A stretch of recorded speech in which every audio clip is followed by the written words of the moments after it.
আসসালামু আলাইকুম। সকল ফেসবুক ফ্রেন্ডকে অভিনন্দন।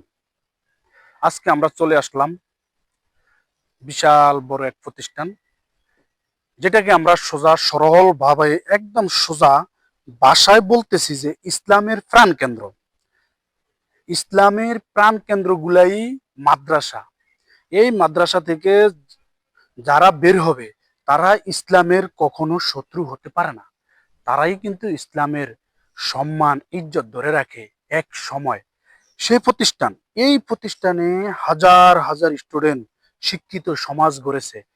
কিন্তু আমার একটাই অনুরোধ থাকবে, আপনারা এই প্রতিষ্ঠানগুলোতে আপনার সন্তানকে সুশিক্ষায় শিক্ষিত করার জন্য ভর্তি করবেন।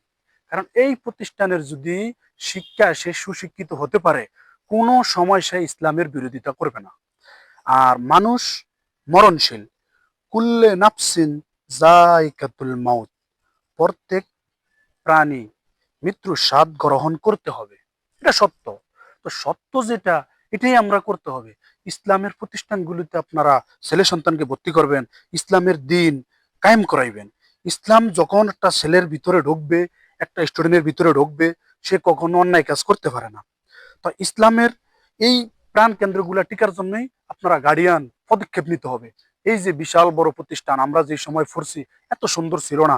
এখন দেখেন আল্লাহর ঘর আল্লাহ রক্ষণাবেক্ষণ করবে। এই প্রতিষ্ঠানগুলো ঠিকই এরকমই থেকে যাবে। হাজার আলেম, হাজার মাস্টার এরা রিটায়ার হয়ে যাবে, স্টুডেন্ট চলে যাবে, বিশ্ববিদ্যালয় যাবে, কিন্তু প্রতিষ্ঠানের জায়গায় থাকবে। তবে এটাই আপনাদেরকে বুঝাইতেছি যে ইসলামের প্রাণ কেন্দ্র, ছেলেগুলো ভর্তি করবেন, ভালো কিছু শিখবে, ভালো কিছু হবে। তো এটাই আমি বলার জন্য এই ভিডিওটা করছি। শিক্ষা জাতির মেরুদণ্ড, এই কথাটা সত্য, আজও সত্য, এটা প্রকাশই চলতেছে। তো মহান আল্লাহ তাআলার এই প্রতিষ্ঠানগুলোতে যদি আপনার ছেলে খেজমত করতে পারে, কাল কিয়ামতে ঠিকই কিছু না কিছু পাবেন। Thank you. দেখা হবে পরের ভিডিওতে। আসসালামু আলাইকুম।